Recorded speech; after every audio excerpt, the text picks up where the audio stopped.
scheme, they will learn its simple.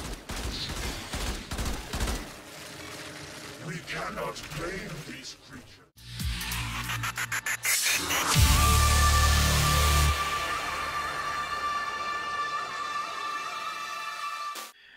What's going on, everybody? Dogman Dan here. We are in Warframe, and we are talking Burston Prime today.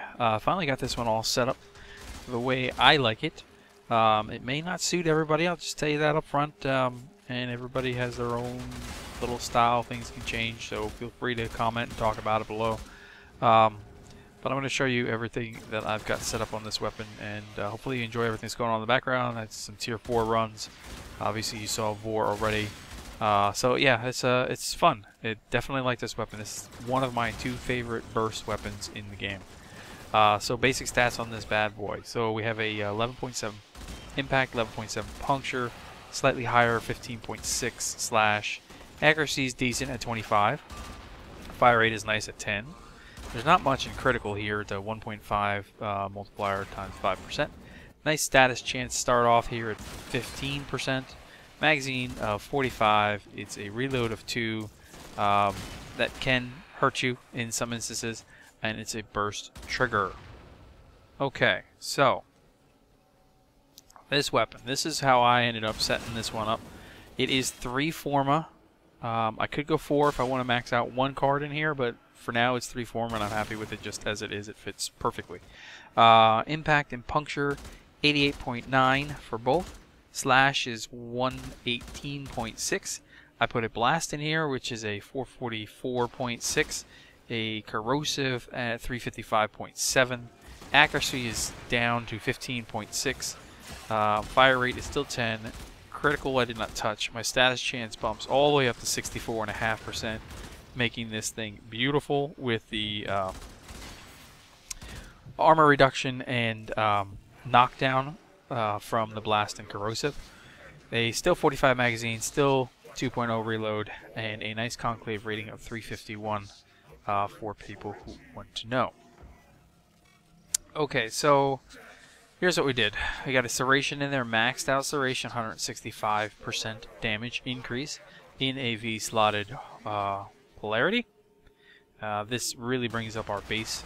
Okay, along with that, we're going to go with a split chamber, which is a 90% multi-shot increase. So basically, we're going to double shot every little bit of our burst every time. So that makes this thing 2 times better, if you will.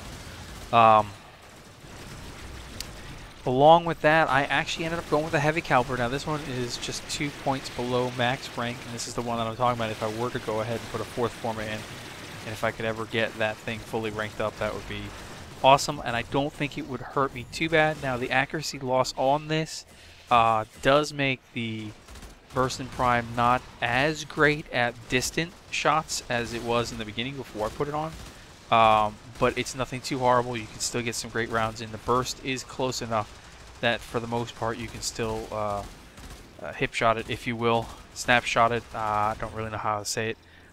It's still good at a medium range for this part, but you get another additional 135% damage. So we're talking about a 300% damage increase, plus the 90% on the multi-shot, basically doubling that.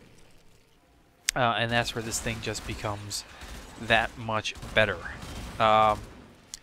Okay, so then I started working with my elementals and trying to figure out how to get the best status chance that I can. So of course we're going to use Malignant Force, which is giving us poison damage and the 60% status chance increase.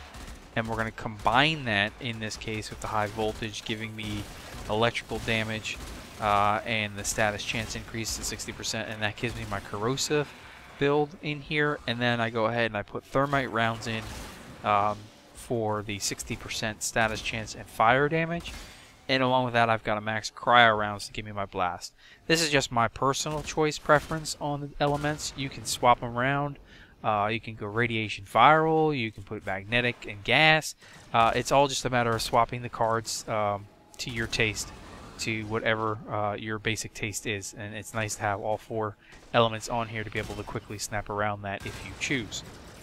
But I prefer personally the corrosive and the blast, and it works very well. Now, the last thing is I had one additional slot left, and it took me a while to figure out what I really wanted to put in here. And it's a mod I never really talk about much, and I put in Metal Auger. Okay, this isn't a dash polarity. This is one of the 3 polarity slots that I did. I put 2 V's and 1 dash polarity in here. There was already 1 V polarity, so there's basically 4 polarities on this weapon at this point. And I went with Metal Auger. At a max range or max rank, the Metal Auger is going to basically allow me to shoot through certain objects, certain walls, and which you may or may not notice. You probably noticed in the video. It basically allows me to shoot up to 3 targets, or shoot through up to 3 targets at any given time. That's what the 2.1 feature is. For anyone that's interested, if you ever had the room and you maxed Metal Auger and Shred together, that would give you about a 5 punch through. No. It would give you a 4 punch through, which basically means you can go through about 5 enemies. But for this case, I put Metal Auger on. It allows me to punch through the enemies, making this thing that much more damaging because I can shoot through enemies and the guys that are behind them. Great in defense missions, great in survival missions when they all clump up and come in at you. So this is basically how I built it. Hopefully you did enjoy this. If you did, here's the final build I've got set up here, just so you can take a look at it one more time. If you did enjoy this, hit that like button for me. If you have any comments, questions, anything like that, feel free to leave them below. If you've got a slightly different build, feel free to leave it as well as a comment. And that way it helps other people who may be looking for something slightly different, or they want to mix and match themselves to set it up to their taste. And if you're not subscribed, hit that subscribe button for me. Otherwise, I will catch you guys soon. I'll see you in Update 14.